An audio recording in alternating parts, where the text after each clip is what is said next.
The scream tore through the forest like a blade through silk, and Vareth Bishop knew the sound of pure terror when he heard it. He was crouched beside the creek, refilling his water skin after 3 days of tracking deer through these wild borderlands, and the cry came from somewhere beyond the thick stand of oaks to his east. A child's voice. His rifle was in his hands before conscious thought caught up with instinct, and he was running toward the sound with his heart hammering against his ribs.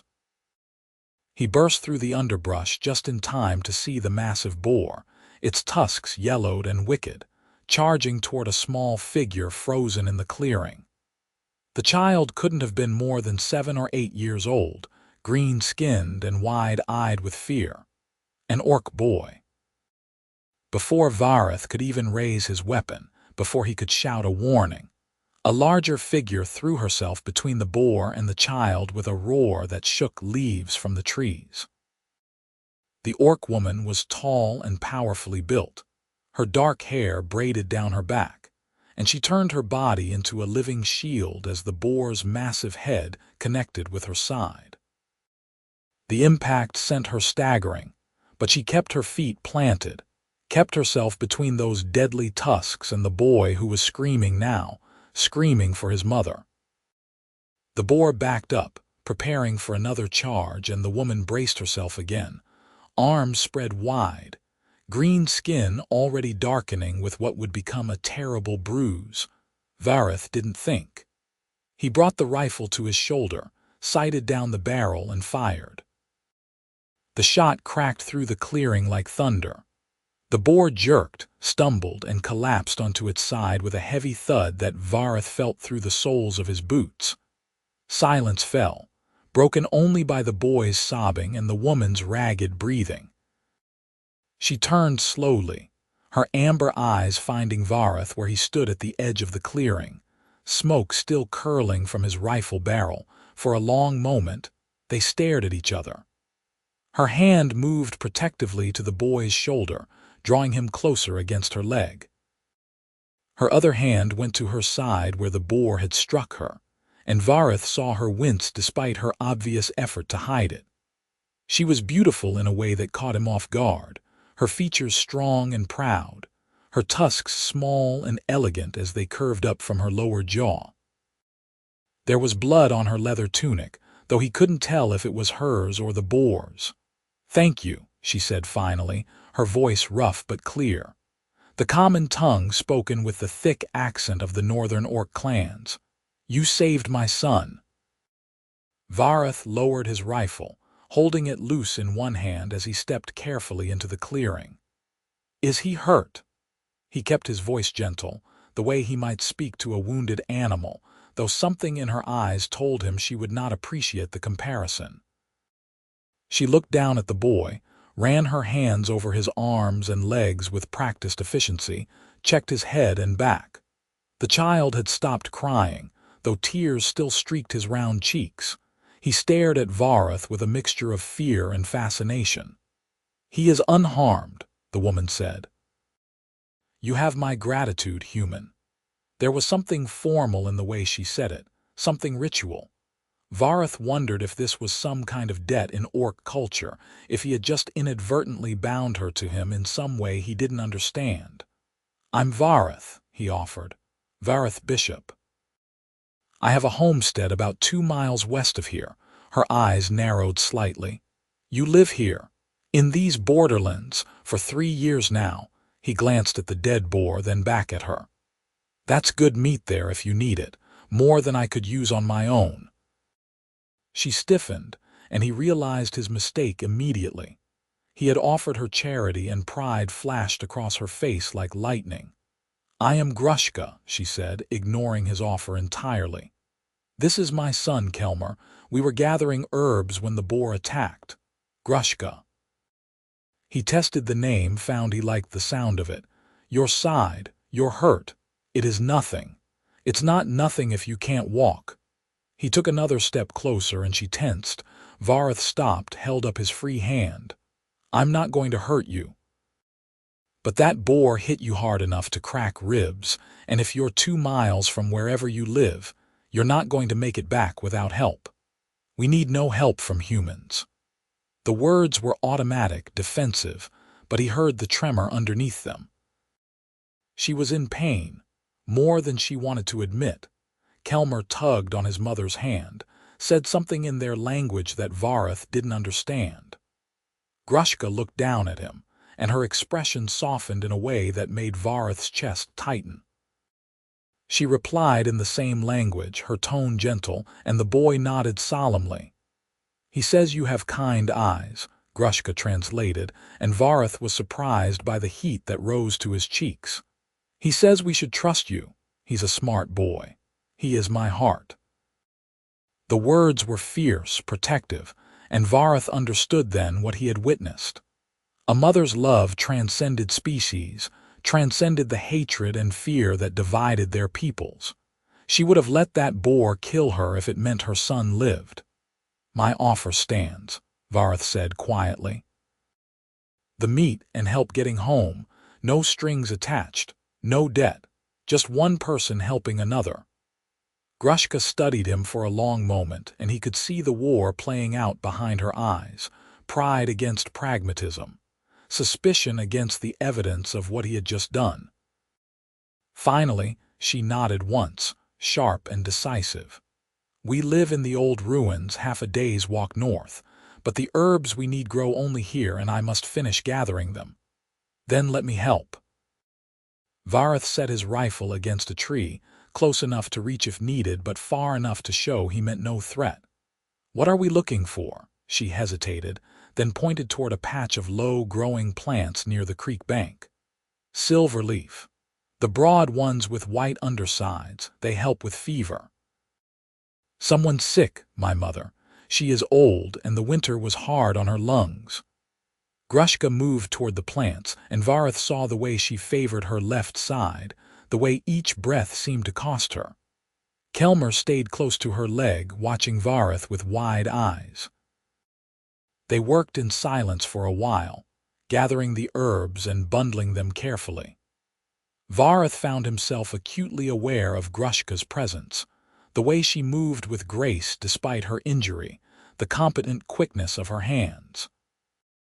When their fingers accidentally brushed over the same plant, she jerked back as if burned, and he pretended not to notice. "How long have you been in the ruins?" he asked, trying to break the tension. 3 months. We were cast out from our clan." Her voice was flat, matter-of-fact, but he heard the pain underneath. "Why?" She looked at him, and there was challenge in her eyes. "Because I would not let them kill a human child who wandered into our territory. They said I was weak, corrupted, that I had forgotten what it means to be orc." Vareth's hand stilled on the herbs. "You saved a child's life." "Yes. And for that my mate left me, my clan exiled me, and my mother chose to come with us rather than live with the shame I had brought." The bitterness in her voice was sharp enough to cut. "So you see, human, your people are not the only ones who hate without reason." "My name is Vareth," he said quietly, "and I don't hate you." She turned away, but not before he saw something flicker across her face, something that might have been hope or might have been fear. "We should go," she said. "The day grows late, and I would not be caught in these woods after dark." He helped her fashion a travois from branches and leather cord to drag the boar, and they set out northward with Kelmer walking between them. The boy had warmed to Vareth considerably, chattering away in a mixture of common and his native tongue, pointing out interesting rocks and birds and asking questions about everything. Grushka translated when needed, though Vareth suspected she was editing some of the more enthusiastic observations. The ruins turned out to be the remains of an old watchtower, probably from the border wars 20 years back. Someone had made a camp in the sheltered lee of the crumbling walls, with a fire pit and sleeping pallets and herbs hanging to dry from a makeshift frame. An elderly orc woman sat near the fire, wrapped in blankets despite the warmth of the late spring day. She looked up as they approached, and her eyes went immediately to Vareth. "Mother, this is Vareth Bishop," Grushka said quickly, stepping between them. "He saved Kelmer from a boar. He means no harm." The old woman's gaze was sharp, assessing. When she spoke, her voice was thin but clear. "A human who saves orc children. Strange days we live in." "Strange days," Vareth agreed. He set down his end of the travois carefully. "I'll help you butcher this if you want, then I'll go." "I don't want to intrude." "You will stay for dinner," the old woman said, and it was not a request. "It is our way. You saved my grandson's life. You will accept our hospitality." Grushka looked like she wanted to argue, but she pressed her lips together and nodded. "Mother is right. It would be dishonorable to send you away without a meal." So Vareth stayed. He helped Grushka butcher the boar, working in the fading light while Kelmer fetched water and the old woman, whose name was Nagra, tended the fire and prepared the silverleaf for steeping. Grushka moved stiffly, and more than once Vareth saw her press a hand to her side when she thought no one was looking. "You need to bind that," he said finally, when they were washing blood from their hands in a bucket of cold water. "The ribs, I mean. If you've cracked them, they need support." "I will tend to it later. Let me help. I learned field medicine in the militia. I've set more broken bones and wrapped more wounds than I can count." She turned to face him fully, her eyes searching his face. "Why?" she asked.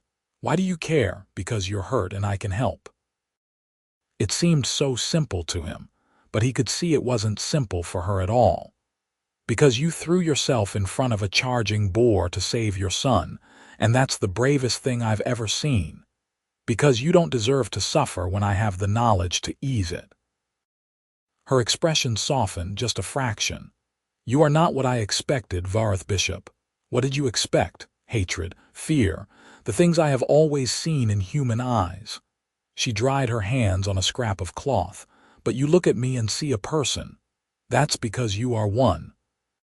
She laughed, but there was no humor in it. "Come then. If you are going to touch me, we should have light to see by." He followed her to the fire where Nagra and Kelmer were roasting cuts of boar meat on sticks. The smell made his stomach growl audibly, and Kelmer giggled. Grushka sat down on a log and carefully lifted her tunic, revealing the massive bruise spreading across her left rib cage. Vareth knelt beside her and gently probed the area, feeling for breaks or separations. She hissed in pain but didn't pull away. "3 cracked, I think," he said. "Could have been worse, but you need to wrap them tight and avoid heavy lifting for at least 2 weeks. I am the only one who can hunt, the only one strong enough to protect us. Then maybe you need help." The words were out before he could think them through.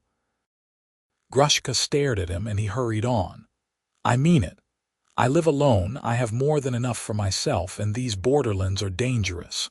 You're injured, your mother is sick, and you have a child to protect. Let me help." "We are not charity cases," she said, but there was less fire in it than before. "I'm not offering charity. I'm offering friendship."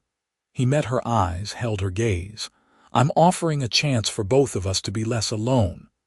Nagra said something in their language, sharp and quick. Grushka replied, and they went back and forth for a moment. Finally, the old woman turned to Vareth and spoke in common. "My daughter is proud. She has been hurt by those she trusted, but I am old and practical, and I see what she does not yet see." "Mother, please," Grushka said, and there was a warning in her tone. "I see that this human looks at you the way your mate never did." Nagra's eyes twinkled with mischief. "I see that you have not pulled away from his touch, though you flinch when anyone else comes near. I see possibility." The silence that followed was deafening. Vareth's hands had stilled on the bandage he was wrapping around Grushka's ribs. He could feel the heat of her skin through the thin undershirt she wore, could smell the herb and leather scent of her. When he dared to glance up, he found her staring at her mother with something close to horror. "Nagra," he said carefully, I appreciate what you're saying, but I think maybe we should focus on the practical side of things for now. I can bring supplies tomorrow. Food, medicine, whatever you need. And I can help with hunting until Grushka heals. You would do this? Grushka's voice was barely above a whisper. I would. He finished tying off the bandage and sat back on his heels. Look, I know humans and orcs aren't supposed to get along. I know there's history and hatred and 100 reasons why we should be enemies. But I'm tired of being alone, and I think maybe you are too. So let's try something different. Let's try being neighbors. She touched the bandage gently, testing its tightness. Neighbors, she repeated, and something in her face eased. Yes, we could try that. They ate dinner together as the stars came out overhead. The meat was good, seasoned with herbs that Grushka had gathered, and Kelmer told long, rambling stories about the rabbits he'd seen and the birds he wanted to catch. Nagra watched them all with knowing eyes, and Vareth found himself laughing more than he had in months. There was something easy about being here, something that felt almost like family. When it was time to go, Grushka walked him to the edge of the ruins. The moon was rising, full and bright, painting everything in silver. Thank you, she said, for everything. I'll come back tomorrow. Mid-morning, if that works. It works. She hesitated, then added, be careful on the road. There are wolves in these woods. I will. He started to leave, then turned back. Grushka, your mother was wrong about one thing. What's that? The way I look at you isn't new. It's not something I just started doing. He held her gaze, let her see the truth in his eyes. I've been looking at you like that since the moment I saw you shield your son with your own body. I just didn't realize it until she said something. He left her standing there in the moonlight, and he didn't look back. His heart was pounding and his hands were shaking, and he felt like a foolish young man again, instead of a weathered homesteader in his late 20s. But he also felt alive in a way he hadn't in years. True to his word, Vareth returned the next morning with his pack full of supplies. He brought flour and dried beans, salt and honey, a bladder of clean water and a small pot of salve for bruises. Kelmer came running to meet him, chattering excitedly about a fox he'd seen that morning. Grushka emerged from the ruins more slowly, moving carefully because of her ribs. She wore a different tunic, this one dyed a deep rust color that brought out the green of her skin. You came, she said, and he heard the surprise in her voice. I said I would. He set down the pack and started unpacking. How are the ribs? Better. The binding helps. She knelt beside him, examining the supplies with a critical eye. This is too much, Vareth. It's what I could spare, and before you argue, remember that I hunt alone. I can't use a whole deer before it spoils. You'd actually be doing me a favor if you helped me eat through some of the meat I've got stored. She gave him a look that said she didn't quite believe him, but she didn't argue further. Nagra called out a greeting from the fire, where she was working on a piece of leather, punching holes for stitching. Vareth went over to say hello, and the old woman immediately put him to work holding the leather taut while she sewed. You are good with your hands, she observed. Do you have a wife, Vareth Bishop? Mother, Grushka's voice carried sharp warning. I'm just asking a simple question. Nagra's eyes danced with amusement. Well, boy, no wife, Vareth said, fighting a smile. I was engaged once, back before I moved to the borderlands. She decided she didn't want to leave the settled lands, and I didn't want to stay. We parted on good terms. And you have lived alone ever since, mostly. I go into the border town for supplies every few weeks, see some familiar faces at the trading post. But yes, I live alone. That is no life for a young man. Nagra pulled the thread tight, knotted it. You should have a family, children, someone to share your days with. Mother, please stop interrogating our guest, Grushka said firmly. She had busied herself with organizing the supplies, but Vareth could see the tension in her shoulders. I am an old woman. I can interrogate whoever I please. But Nagra relented, turning her attention back to her leatherwork. Besides, I like this one. He has an honest face. Over the following days, Vareth fell into an easy routine. He would visit in the mornings, bringing whatever supplies or game he had, and spend a few hours helping with camp chores. He taught Kelmer how to set snares for rabbits, how to read tracks in the soft earth. The boy was bright and eager, soaking up knowledge like a sponge. Grushka watched these lessons with an expression Vareth couldn't quite read, something between gratitude and sorrow. One afternoon, when Kelmer was napping and Nagra was resting in the shade, Grushka and Vareth sat by the creek sorting through herbs. The water burbled pleasantly over stones and birds sang in the trees overhead. It was peaceful in a way that made Vareth's chest ache. "You're good with him," Grushka said suddenly. "With Kelmer, he's a good kid, smart, curious. He reminds me of my younger brother. You have family, had. My brother died in the border wars. My parents passed a few years back from fever." He set aside a bundle of dried mint. "It's just me now. I am sorry." Her voice was soft, genuine. "Loss is a heavy burden to carry alone. Some days more than others." He glanced at her. "What about Kelmer's father, if you don't mind me asking?" Her jaw tightened.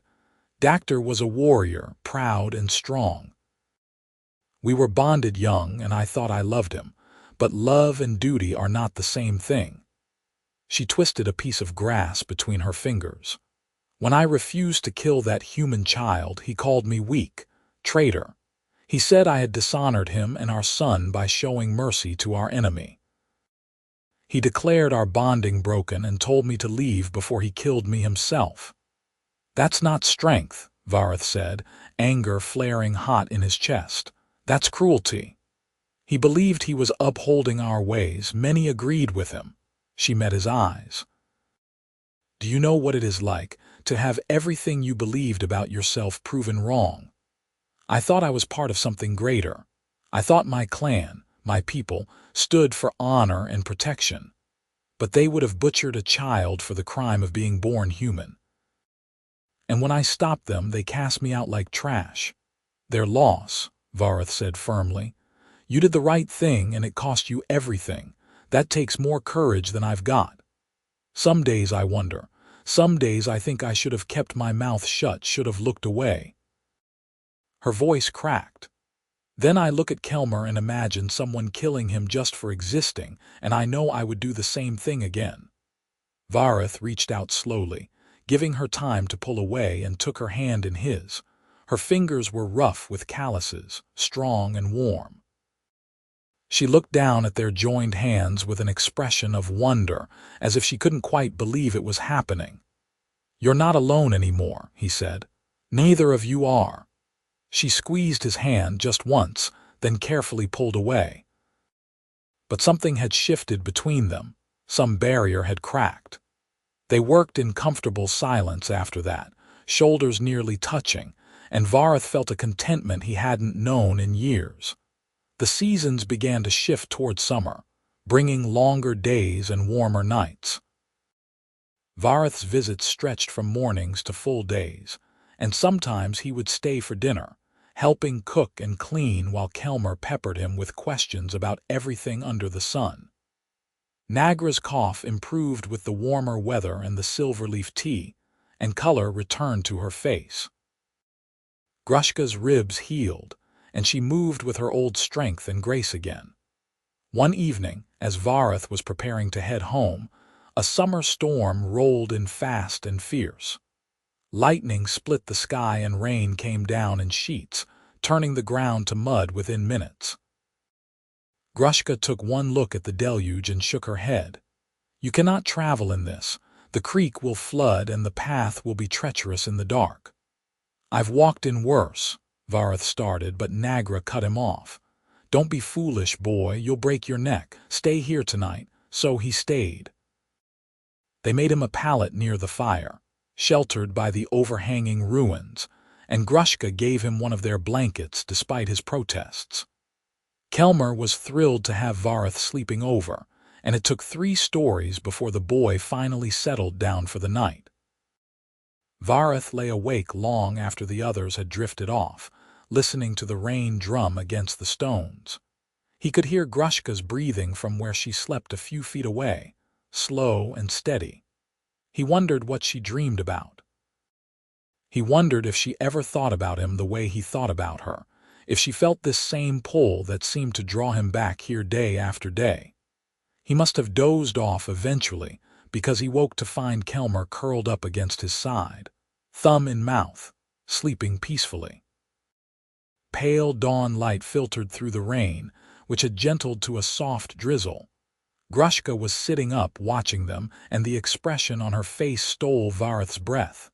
"He likes you," she said quietly. "More than he liked his own father, I think. I like him too." Vareth carefully extracted his arm from beneath the boy's head.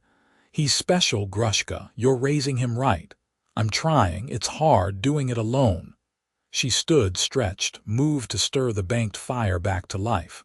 "Some days I feel like I'm failing him. You're not." Vareth got up, came to stand beside her. "You're teaching him kindness and courage. You're showing him that doing the right thing matters more than doing the easy thing. That's worth more than any warrior training. Is it?" She looked up at him, and in the early morning light he could see the uncertainty in her eyes. What future does he have? A half-breed boy with an exiled mother. He belongs to no clan, no people. He is too orc for the humans and too soft for the orcs. "He belongs to himself," Vareth said. "And maybe that's enough. Maybe he can be something new, something better than what came before. You always know what to say." There was warmth in her voice now, something almost tender. "How do you do that?" "I just say what I feel." He reached out, tucked a strand of hair behind her pointed ear. She didn't pull away. "And I feel like you're one of the strongest, bravest people I've ever met. I feel like Kelmer is lucky to have you as his mother, and I feel like I'm lucky to know you. Vareth." His name on her lips was barely a whisper. They stood close enough that he could feel the heat of her body, could count the flecks of gold in her amber eyes. "I don't know what I'm doing. I've never felt like this before." "Like what?" "Safe." The word seemed to surprise her as much as it surprised him. "When you're near, I feel safe, like maybe everything will be okay."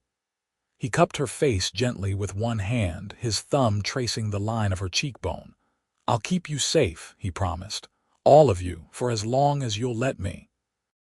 She leaned into his touch, and he thought she might kiss him. But then Nagra coughed loudly from her palate, and they sprang apart like guilty children. The old woman sat up, gave them both a knowing look, and announced that she was hungry and someone should start breakfast. The summer unfolded in a haze of golden days and warm nights. Vareth spent more time at the ruins than at his own homestead, until it started to feel more like home than the cabin he'd built with his own hands. He brought tools and helped reinforce the walls, making the camp more secure. He taught Grushka how to shoot his rifle, and she proved to be a natural marksman, her eyes sharp and her hands steady. In turn, she taught him how to move silently through the forest, how to read the wind and the wildlife, skills the orcs learned from childhood. They were careful not to touch too often, not to let the tension between them grow too obvious. But there were moments. Hands brushing when passing tools, shoulders pressed together while examining tracks, the way she would watch him play with Kelmer, something soft and yearning in her eyes. It was Nagra who finally forced the issue. She called Vareth aside one afternoon while Grushka was teaching Kelmer to fish in the creek. "You are in love with my daughter," she said bluntly. Vareth considered denying it, then decided there was no point. "Yes. And she is in love with you, though she will not admit it. I know. So what are you waiting for?" The old woman fixed him with a stern look. "Life is short, boy, especially out here in the wild. Tell her how you feel." "It's not that simple." There are laws against humans and orcs being together. If anyone found out, they'd come for her. They'd take Kelmer. His hands clenched into fists. I won't put them in danger. They are already in danger. Every day out here is a risk. Nagra's voice softened. But living in fear is not living at all. My daughter has been hurt, yes. She has been betrayed. But she has also found something rare and precious in you. Don't let it slip away because you are afraid. What if I'm not enough? What if I can't protect them? Then you will die trying, and that is all any of us can do. She patted his arm with one gnarled hand. Talk to her, Vareth, before it's too late. He found his chance that evening. Kelmer was asleep, exhausted from a day of play, and Nagra had retired early to her pallet. Grushka sat by the fire, mending a tear in her tunic, and Vareth settled beside her with his heart in his throat. "Can we talk?" he asked. She looked up, set aside her mending. "Of course. What troubles you? Nothing troubles me. Everything troubles me," he laughed, but it came out shaky. "I'm making a mess of this already." "Of what?" "Of telling you that I'm in love with you." The words hung in the air between them like smoke. "I'm in love with you, Grushka. I think I have been since the day I met you. And I know it's complicated and dangerous and probably foolish, but I can't keep pretending I don't feel this way." She stared at him, her eyes wide. For a long moment she said nothing, and Vareth felt his heart sinking. Then she spoke, and her voice was rough with emotion. "I am damaged goods, Vareth. An exile with a child and an elderly mother. I have nothing to offer you. No land, no wealth, no family name. Just myself, and I'm not sure that's enough." "You're more than enough." He took her hands in his, held them tight. "You're everything. You're strong and kind and brave. You're a wonderful mother and a skilled hunter. You're beautiful in ways I don't have words for, and I don't care about your past or your clan or any of it. I just care about you. My people will never accept this. Yours won't either. Then we'll make our own people. You and me and Kelmer and Nagra will build something new." He brought her hands to his lips, kissed her knuckles gently. "Say yes, Grushka. Say you'll let me love you." "I'm afraid," she whispered. "The last time I trusted someone, he broke me. I don't know if I can survive that again. I'm not him. I will never be him." Vareth leaned his forehead against hers, breathed in the scent of her. "I'm asking for a chance, just a chance to prove that not everyone will hurt you." She pulled back just enough to look into his eyes, searching for something. Whatever she found there must have satisfied her because she smiled, tentative and hopeful. "Yes," she said. "Yes, I will let you love me, and I will try to love you back, though I'm not sure I remember how." "You already do," he said. "I can see it in the way you look at me, in the way you laugh at my terrible jokes, in the way you trust me with your son." "Then kiss me," she said, "before I lose my courage." So he did. He kissed her softly at first, gently, giving her every chance to pull away. But she didn't pull away. She leaned into him, her hands coming up to grip his shoulders, and kissed him back with a fierceness that made his head spin. She tasted like the wild herbs she chewed, like smoke and summer and something indefinably her. When they finally broke apart, both breathing hard, she was smiling. "That was." She started. "Yeah," he agreed. "It really was." They sat together by the fire until the flames burned down to embers, talking quietly about everything and nothing. She told him about her childhood in the clan, about learning to hunt and fight and survive. He told her about growing up in a small farming village, about losing his brother and deciding to strike out on his own. They talked about their fears and hopes, about what kind of future they might build together. "I want more children," Grushka said suddenly. "Is that foolish, to bring more life into a world like this?" "It's not foolish. It's hopeful." Vareth pulled her closer against his side. "And I'd be honored to raise children with you. They would be half-bloods, neither orc nor human. They'd be ours. That's all that matters." She rested her head on his shoulder and they watched the stars wheel overhead. Somewhere in the distance, a wolf howled and another answered. The borderlands were dangerous and unpredictable, but sitting here with Grushka warm against him, Vareth thought he could face anything. The next few weeks were the happiest Vareth had ever known. He and Grushka didn't hide their feelings anymore, though they were careful to keep displays of affection modest in front of Kelmer. The boy seemed delighted by the development, constantly asking when Vareth was going to move in with them permanently, when he was going to become his new father. Nagra just smiled knowingly and made pointed comments about grandchildren. Vareth brought more of his belongings from the homestead, slowly transforming the ruins into a real home. He built a proper shelter for sleeping, with walls to keep out the wind and a roof that didn't leak. He constructed a larger fire pit and a smokehouse for preserving meat. Grushka watched him work with obvious appreciation, both for his skills and for the way his muscles moved beneath his shirt. One evening, as they were preparing dinner together, Kelmer tugging on Vareth's hand to get his attention, a voice called out from the edge of the clearing. "Hello, the camp." They all froze. Vareth's hand went instinctively to his knife, and Grushka moved to put herself between Kelmer and the voice. A figure emerged from the trees, hands raised to show he was unarmed. Human, male, maybe in his 50s with gray shot through his beard. Vareth recognized him after a moment. "Vernon Briggs," he said, relaxing slightly. "Didn't expect to see you out this way." "Could say the same, Bishop." Vernon's eyes traveled over the camp, taking in the obvious signs of habitation, the mixed human and orc belongings. His gaze lingered on Grushka and Kelmer. "Made yourself some interesting friends, I see." "What do you want, Vernon?" "Came looking for you, actually. You haven't been into town for supplies in over a month. People were starting to wonder if something happened to you." Vernon stepped into the clearing, moving slowly. "Now I see you've been busy with other things." Grushka's hand was on her hunting knife, her body tense and ready.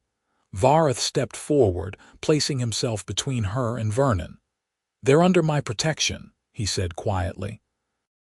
"Whatever you're thinking, whatever you're planning to say when you get back to town, I need you to reconsider." "Relax, Bishop. I'm not here to cause trouble." Vernon held up his hands again.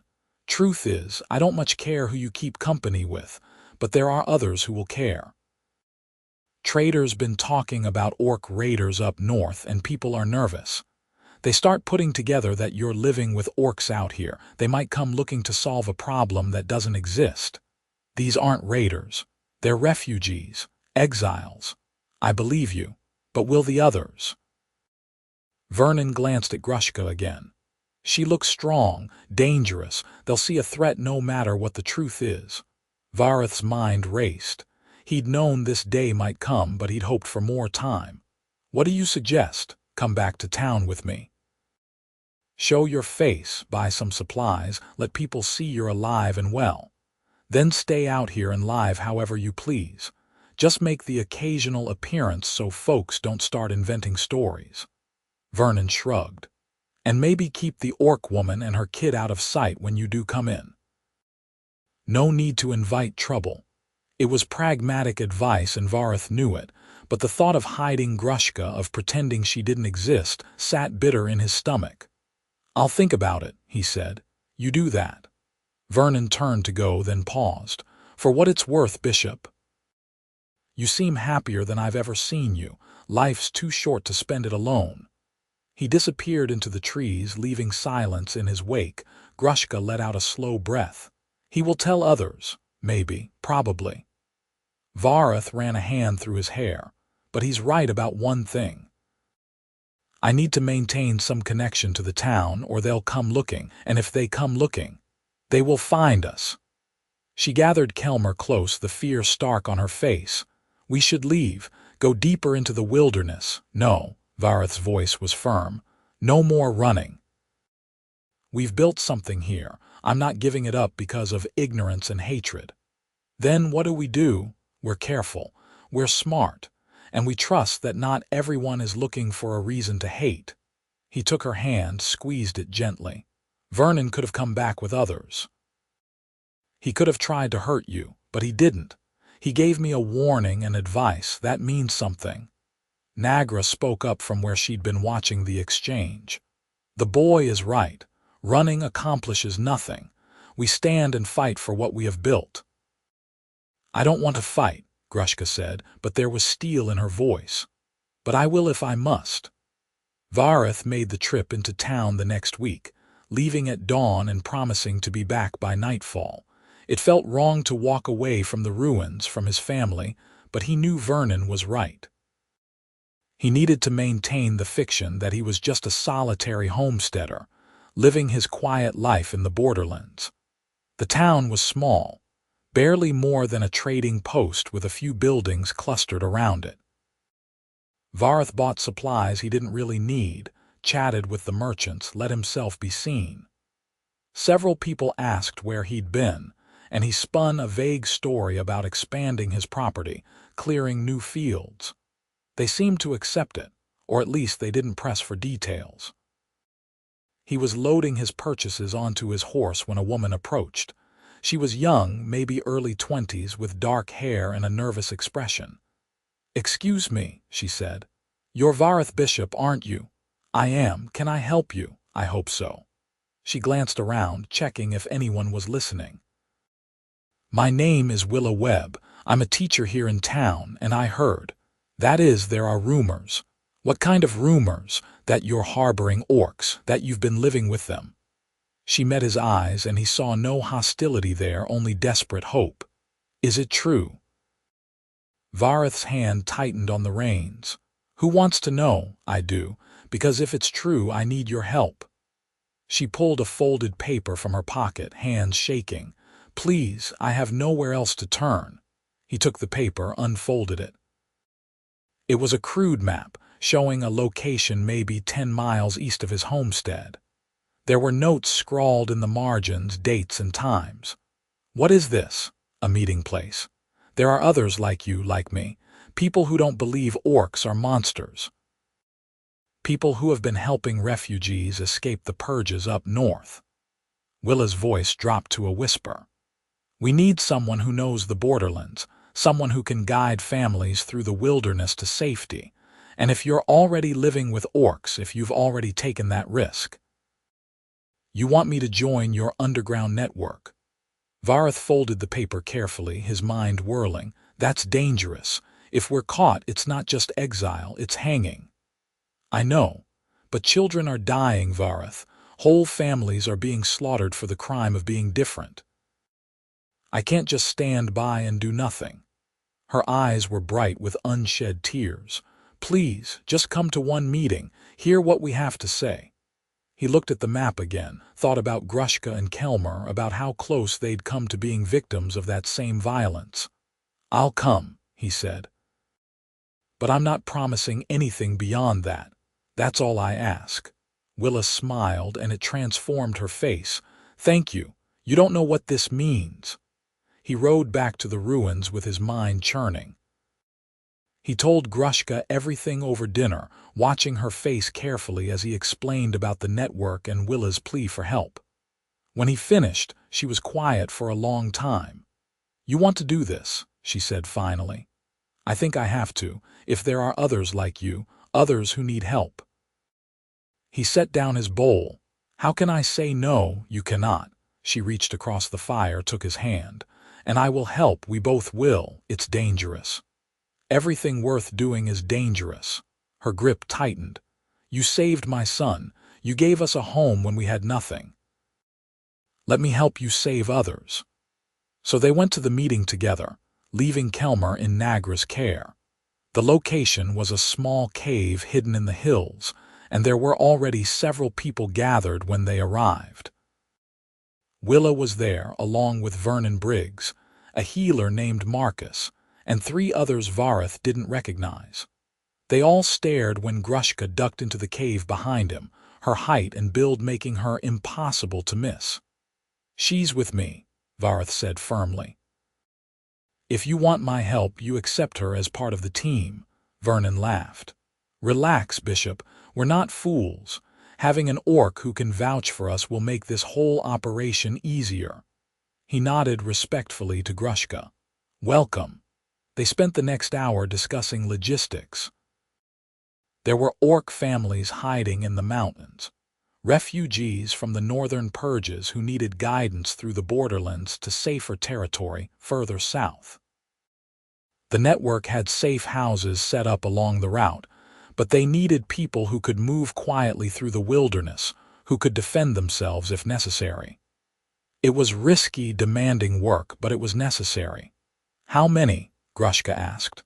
How many need saving? As many as we can reach, Willa said. Dozens, maybe hundreds. Grushka nodded slowly. Then we start now, tonight if possible. They coordinated their first rescue for the following week. In the meantime, Vareth and Grushka prepared their camp for potential guests, clearing space in the ruins and stockpiling supplies. Nagra threw herself into the work with surprising energy, organizing food stores and preparing medical supplies. Even Kelmer helped, though they were careful to keep him clear of the more dangerous tasks. The first family arrived on a cold night in late summer, exhausted and terrified. A mother and father with 2 small children, all of them thin and hollow-eyed. Grushka spoke to them in their own language, her voice gentle and reassuring, and slowly they began to relax.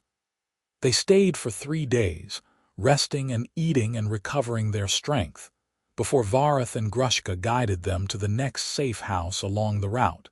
It became a pattern.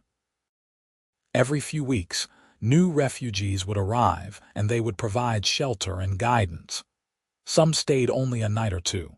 Others remained for weeks, recovering from injuries or illness.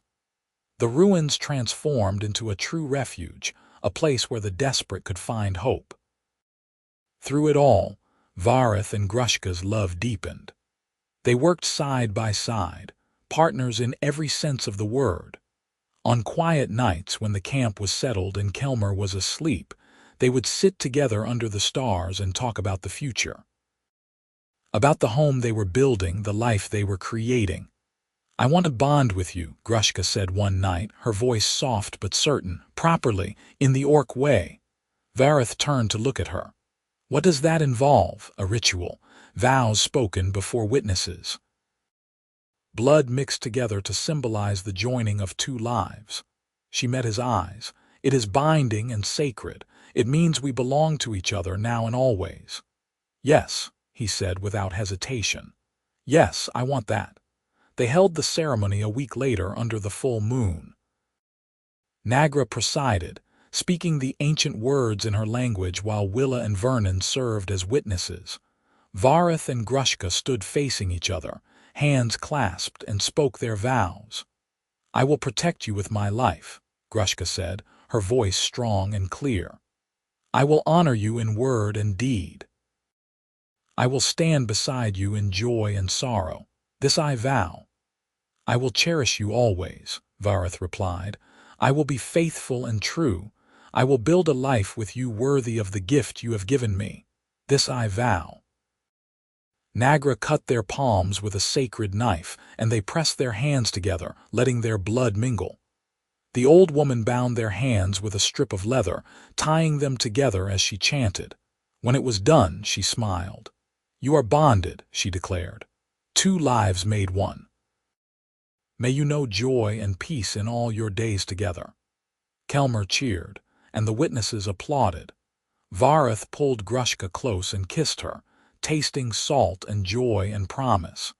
She kissed him back with everything she had, and he felt complete in a way he never had before. That night, they made love for the first time, slow and sweet and achingly tender. Grushka was careful with her strength, mindful that he was smaller and more fragile than she was. But there was nothing fragile about the way he loved her, the way he showed her with hands and mouth and body that she was beautiful, that she was desired, that she was his. Afterwards, they lay tangled together, her head on his chest, listening to his heartbeat. "I never thought I could have this," she whispered. "Happiness, love, a true partner. You deserve it," he murmured into her hair. "You deserve everything good in this world. I have everything I need right here." She tightened her arm around his waist. "You and Kelmer and Mother. This strange, beautiful life we have built together. It is more than I ever dared dream of." The seasons turned. Summer faded into autumn, and the leaves blazed gold and crimson before falling. The network continued its work, and Vareth and Grushka became known among the orc refugees as safe guides, people who could be trusted. They helped dozens of families find safety, and with each successful journey, Vareth felt his purpose crystallizing. This was what he was meant to do. This was why he had come to the borderlands. But danger was never far away. Word of the network reached the wrong ears, and bounty hunters started prowling the area, looking for refugees to capture and turn in for coin. Vareth and Grushka had several close calls, times when they had to fight their way out of ambushes or hide their charges in caves while patrols passed by. The work took its toll, leaving them exhausted and on edge. One night, they returned to the ruins after guiding a family south to find the camp in disarray. Supplies scattered, the fire pit torn apart, signs of a struggle. Vareth's blood went cold. "Nagra," he shouted. "Kelmer, here." Nagra's voice came from behind an outcropping of stone. They found her crouched there with Kelmer clutched to her chest. She was bleeding from a cut on her head, but both she and the boy appeared otherwise unharmed. "What happened?" Grushka demanded, already checking them for injuries. "Bounty hunters, 3 of them." Nagra's voice was shaky but determined. "They came looking for refugees. I told them we were alone, just an old woman and a child. They didn't believe me, started tearing the place apart." "Where are they now?" Vareth had his rifle in hand, scanning the darkness. "I killed one with a cooking knife. The other 2 ran when they realized I wouldn't go down easily." There was grim satisfaction in Nagra's voice. "But they will return with more. They know this place now." Grushka and Vareth exchanged a look. They both knew what this meant. The camp was compromised. They couldn't stay here. "We move," Vareth said. "Tonight. Pack what we can carry and abandon the rest." They worked quickly, gathering essentials and burying anything they couldn't take. Kelmer was crying silently, scared and confused, and Grushka carried him on her hip while she packed. Within an hour, they were moving through the darkness, following a route Vareth had scouted weeks ago in case of emergency. They traveled through the night and into the next day, finally stopping at a small valley Vareth knew about, hidden and defensible. They set up a temporary camp, taking turns keeping watch while the others slept. Vareth sat with his rifle across his knees, staring into the darkness, and felt the weight of responsibility pressing down on him. He had brought this danger to them. His work with the network had made them targets. Grushka sat down beside him, reading his thoughts as she so often did. "This is not your fault," she said, "isn't it? If I hadn't agreed to help, if we just stayed hidden, we would still be in danger. We are always in danger." She took his hand. "But we are also making a difference. We are saving lives. That matters more than safety, does it? What if something happens to you, to Kelmer?" His voice cracked. "I couldn't survive that. Then we make sure nothing happens." She squeezed his hand. "We are strong, Vareth. Together we are stronger than any threat. We will endure." They did endure. They established a new camp, even more hidden than the ruins, and continued their work with the network. Vernon brought word that the bounty hunters had been driven off by local militia, and the immediate threat passed. But they remained vigilant, always watching for danger. Winter came, harsh and unforgiving. The work slowed as snow made travel treacherous, But there were still refugees who needed help, still families desperate enough to brave the cold. Vareth and Grushka made several winter rescues, often arriving back at camp half frozen and exhausted. It was during one of these bitter winter nights, huddled around the fire with Kelmer asleep between them, that Grushka made an announcement. "I am with child." Vareth's head snapped up. "What?" "I am with child," she repeated, and there was joy in her voice despite her obvious nervousness. "Our child, I have been certain for a few weeks now." He stared at her, processing the information. "A baby. Their baby. A child that would be half human and half orc, a living symbol of the love they shared." Slowly, a smile spread across his face. "That's wonderful," he breathed. "That's amazing." "You are happy," she searched his face. "I know we did not plan this. I know the timing is difficult. I'm thrilled." He pulled her into his arms, careful of her still flat stomach. "A baby, Grushka, we're going to have a baby." Nagra overheard and cackled with delight. "Finally. I will have another grandchild to spoil." She reached over and patted Grushka's knee. "You will be a wonderful mother, again." Kelmer woke up to the commotion and demanded to know what was happening. When they explained that he was going to be a big brother, his eyes went wide with wonder. "A baby." "For me, for all of us," Grushka said, laughing. "But yes, you will help care for your little brother or sister." The news gave them all renewed energy and purpose. Vareth became even more protective, insisting that Grushka rest more and let him handle the more dangerous rescue missions. She argued, of course, but eventually agreed to scale back her involvement as the pregnancy progressed. Spring came again, bringing new life to the borderlands. Grushka's belly swelled with their child, and Vareth found himself constantly marveling at the miracle of it. He would rest his hand on her stomach and feel the baby move, and be overcome with a love so fierce it terrified him. The network continued to grow. More people joined, more safe houses were established. The Underground Railroad for orc refugees became a true force for change, and Vareth and Grushka were at the heart of it. They trained new guides, shared their knowledge of the borderlands, and helped coordinate the increasingly complex operation. But there were still those who opposed them. Still those who saw orcs as nothing more than monsters to be exterminated. One night, a group of raiders attacked one of the safe houses, killing 3 refugees and burning the building to the ground. The network was devastated, and there was talk of shutting down operations for safety. "No," Grushka said firmly when Vareth brought her the news. "We do not stop. We do not let them win through fear."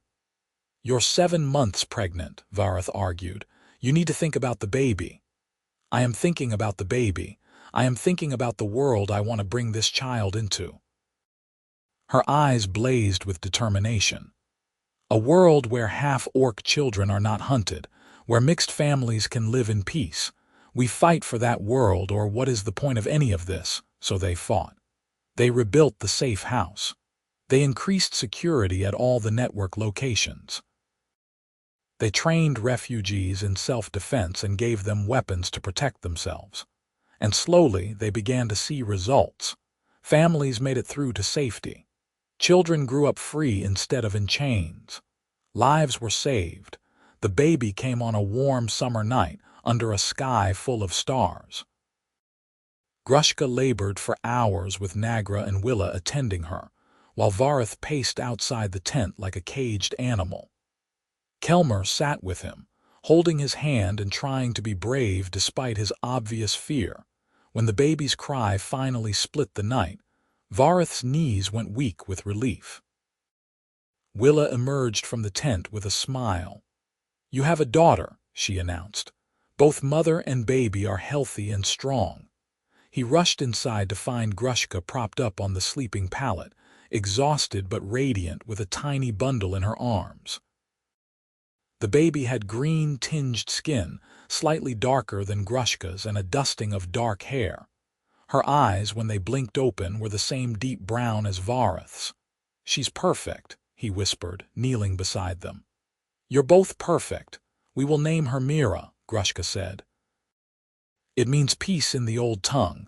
May she know peace in her life. Vareth reached out with one finger and the baby's tiny hand wrapped around it with surprising strength. Love crashed over him like a wave, overwhelming and absolute. Mira, he repeated. Welcome to the world, little one. Kelmer was allowed in next, and he stared at his baby sister with wonder. She's so small, he breathed. Can I hold her? With careful supervision, they let him sit with Mira in his arms, and the boy's face lit up with pure joy. I'll protect her, he declared solemnly. Just like Mother protected me from the boar, I'll keep her safe forever. I know you will, Grushka said, tears streaming down her face. You are a good brother, Kelmer. The best. The next months were a blur of sleepless nights and tiny milestones. Mira proved to be a happy baby, quick to smile and slow to fuss. She had her mother's strength and her father's curiosity, and everyone who met her fell in love instantly. Even the hardened bounty hunters who occasionally passed through the area couldn't help but soften when they saw her. It was Mira, in the end, who began to change hearts. Vernon brought word from town that people were talking about Vareth's mixed family, and the response was not what they'd feared. Some were scandalized, yes. Some called for action, but others were curious. Others saw a baby who was half human and half orc and thought maybe, just maybe, peace was possible. Slowly, cautiously, Vareth began bringing his family into town. First just him and Mira, letting people see the baby, letting them coo over her tiny tusks and her dark eyes. Then Kelmer, who charmed everyone with his politeness and enthusiasm. And finally, Grushka, tall and proud and impossible to ignore. There were tense moments. There were people who crossed to the other side of the street when they saw her coming.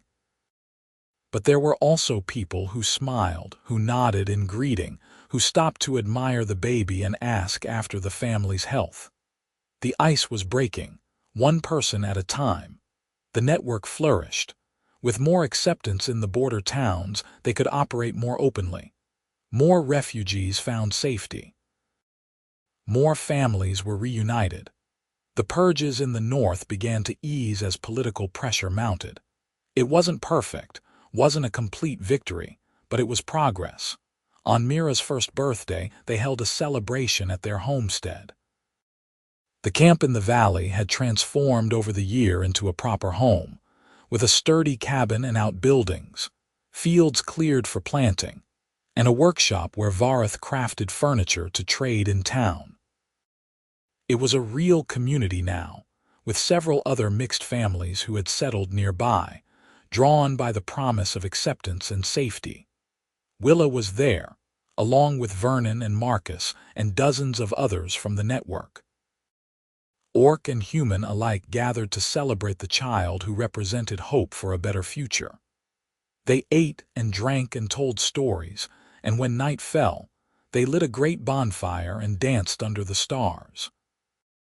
Vareth stood at the edge of the firelight, watching Grushka dance with Kelmer and Mira, and felt a contentment so profound it brought tears to his eyes. This was everything he'd never known he wanted. Family, community, purpose. Love. Nagra came to stand beside him, moving slowly with her cane. The years were catching up with her, but her mind was sharp as ever. You have done well, she said. My daughter is happy. My grandchildren are safe and loved. This old woman could ask for nothing more. Thank you, Vareth said, for welcoming me, for trusting me with your family. You earn that trust every day. She patted his arm with her free hand. And you will continue to earn it, I think, for many years to come. The seasons continued their eternal cycle. Mira grew into a bright, curious toddler who followed her brother everywhere. Kelmer started helping with the refugee network, serving as a translator and guide despite his youth. Grushka and Vareth worked side by side, building their homestead and expanding their reach. There were hard times still. Winters were brutal. Supplies ran short. Disease swept through the refugee camps. There were conflicts with bounty hunters and raids from human supremacists who refused to accept the changing world. But they endured. They fought. They survived. And slowly, painfully, the world began to change. More mixed families appeared. More towns opened their doors to orc refugees. The laws against interspecies relationships were challenged and, in some areas, overturned. It was slow progress, measured in inches rather than miles, but it was progress nonetheless. 5 years after that first meeting in the clearing, Vareth and Grushka stood together overlooking their land. The homestead had grown into a small village, with houses and workshops, and even a school where Willa taught both orc and human children. The fields were green with crops and livestock grazed in sturdy pens. It was a place of safety and prosperity, a beacon of what was possible when people chose understanding over fear. "We did this," Grushka said, wonder in her voice. "We built this from nothing." "We had help," Vareth said. "From Nagra and Vernon and Willa and all the others. But yes, we did this, together." She turned to face him, her face etched with the lines of years and hardship, but beautiful still. More beautiful, perhaps, because of what they represented. "Do you ever regret it, the life we chose? The risks we took?" "Never." He pulled her close, kissed her forehead. "Every scar, every sleepless night, every moment of fear was worth it for this. For you and our children and the family we've created." "I love you," she said simply. "Then, now, always." "Always," he agreed. They stood there as the sun set, painting the sky in shades of gold and crimson, and watched their children play in the village square below. Kelmer was teaching Mira how to shoot a bow, his patience and skill evident in every gesture. Other children, orc and human and mixed, ran and laughed together without a thought for the differences that divided their parents' generation. This was the future they had fought for. This was the peace they had built with their own hands, defended with their own blood. And it was more than worth it. Nagra passed peacefully in her sleep that winter, surrounded by her family. They mourned her deeply but celebrated the life she had lived, the wisdom she had shared, the love she had given so freely. They buried her on a hill overlooking the village, with a stone carved in both common and the orc tongue, and planted a oak sapling at the grave site that would grow tall and strong, just as her legacy would endure. More children came. Another daughter, Clara, with her father's brown hair and her mother's amber eyes. Then a son, Victor, who inherited Grushka's height and Vareth's quiet intensity. The homestead rang with laughter and life, and Vareth couldn't imagine being anywhere else. Kelmer grew into a young man, tall and strong and wise beyond his years. He took over much of the network operations, freeing Vareth and Grushka to focus on the homestead and the village. He was a natural leader, respected by both orcs and humans, and Vareth felt a fierce pride every time he watched his stepson command a room. The years flowed by like water, each season bringing new joys and new challenges. Mira developed a talent for healing, studying under Marcus and eventually surpassing him in skill. Clara proved to be a gifted artist, her paintings and carvings sought after throughout the borderlands. Victor followed in his parents' footsteps, becoming a guide and protector for those who needed help. Vareth's hair began to gray at the temples, and lines appeared around Grushka's eyes, but their love never wavered. If anything, it deepened with time, becoming something richer and more complex than the first desperate passion. They knew each other completely now, all the scars and secrets and fears, and they loved each other anyway. Because of it all, not in spite of it. One evening, 20 years after that first meeting in the clearing, they sat together on the porch of their home, watching the sunset. The village was prosperous and peaceful, The network had expanded to cover hundreds of miles, and they had grandchildren now from Kelmer's bonding with a human woman he'd met while on a rescue mission. "Did you ever think it would come to this?" Grushka asked, her hand in his as it had been for 2 decades. "When you fired that shot when you saved Kelmer from the Boar, did you imagine any of this?" Vareth considered the question. "I didn't think about anything except keeping you both alive," he admitted. "Everything else came after." "One moment," she mused. "One decision to help instead of walking away, and it changed everything. Not just for us, for everyone." He gestured at the village below, where lights were beginning to appear in windows as families settled in for the evening. "This exists because you chose to shield your son with your own body, because you showed me what true courage looked like. We built it together," she said firmly. "Your courage matched mine. You took the risk of loving someone the world said you shouldn't love. You fought for a future that seemed impossible. And we won," Vareth said. "Maybe not completely, maybe not everywhere, but here in this place we created something beautiful." She leaned her head on his shoulder, and they sat in comfortable silence as the stars emerged overhead. Somewhere in the village, a child laughed. A dog barked. Music drifted from the tavern where humans and orcs gathered to share stories and drinks. This was peace. This was the life they had built from blood and hope and stubborn refusal to accept the world as it was. And it was good. Their children grew and had children of their own, and those children grew and continued the work of building bridges between peoples. The village became a town, and the town became a center of trade and culture, where orc and human lived side by side in harmony. The network evolved into an official organization, protected by law and supported by governments that had once turned a blind eye to genocide. And through it all, Vareth and Grushka remained the heart of it. The couple who had proven that love could transcend hate, that family was more than blood, that courage meant standing up for what was right even when the cost was everything. They grew old together, their bodies slowing but their spirits undimmed. They told their story to grandchildren and great-grandchildren, wanting the next generation to understand the price of peace and the importance of never taking it for granted. On a warm spring morning, when Vareth was in his 70s and Grushka a few years younger, they walked together to the hill where Nagra was buried. The oak tree had grown massive, its branches providing cool shade, and new graves dotted the hillside now. Friends and family, all those who had been part of their journey. "This is where I want to rest," Grushka said, "when my time comes, here with Mother and the others who fought beside us." "We'll rest here together," Vareth said, "many years from now when we're both ancient and gray."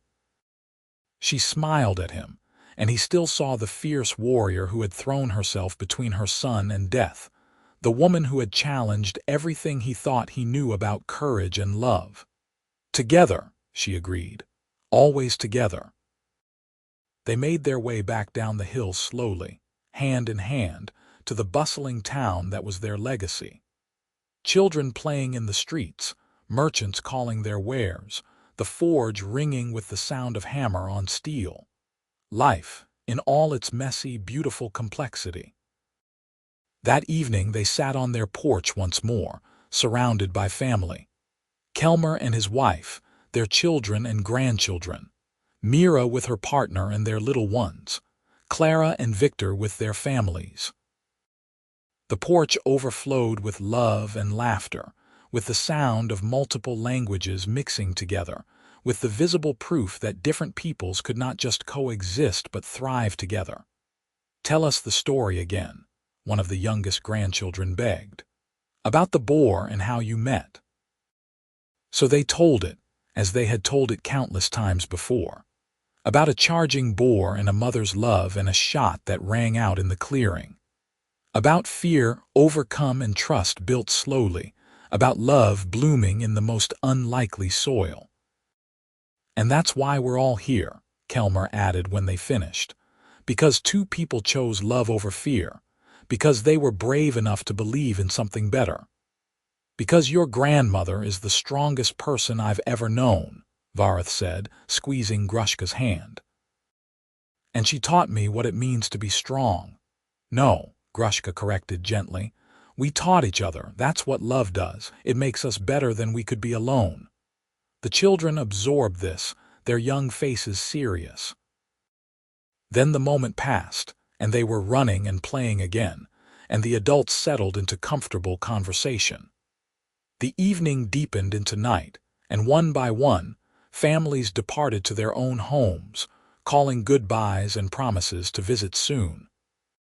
Finally, it was just Vareth and Grushka again, alone on the porch as they had been so many times before. The village settled into quiet, though lights still glowed in windows and the occasional voice drifted on the night air. No regrets? Vareth asked, as he always did. No regrets, Grushka confirmed as she always answered. This life, these people, this love, it was all worth it. Then we did good. We did good, she agreed. They sat there until the moon rose high and the fire of sunset faded to the cool silver of stars. They sat there, two people who had found each other against all odds and built something that would last long after they were gone. They sat there, content and complete, and knew that whatever came next, they would face it together, always together. The years continued to pass, gentler now, filled with the quiet joys of grandparenting and watching the town flourish.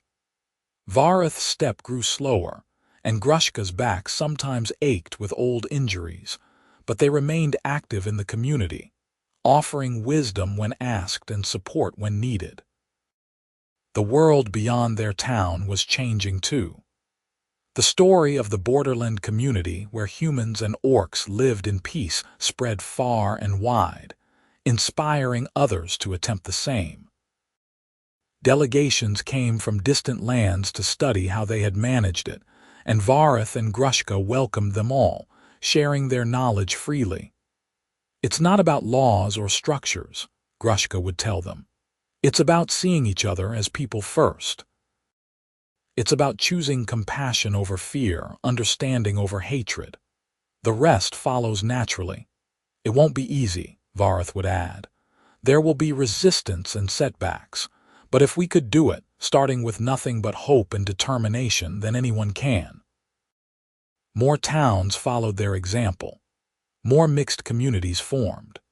The tide of history was turning, slowly but inexorably, toward a future where species didn't matter as much as character, where children of all backgrounds could play together without thought for ancient prejudices. On their 50th anniversary of meeting, the town held a massive celebration. People came from hundreds of miles away to honor the couple who had started it all. There were speeches and gifts, music and dancing, and through it all, Vareth and Grushka sat together, overwhelmed by the outpouring of love. 50 years, Grushka marveled.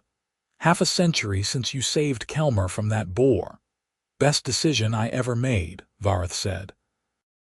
Pulling that trigger started everything. No, she corrected with a smile. The best decision was what came after, staying, helping, opening your heart to us. You made it easy. He lifted her hand to his lips, kissed it gently. You made everything easy, even the hard parts. That night, after the crowds had dispersed and quiet had returned, they walked one final time to Nagra's Hill.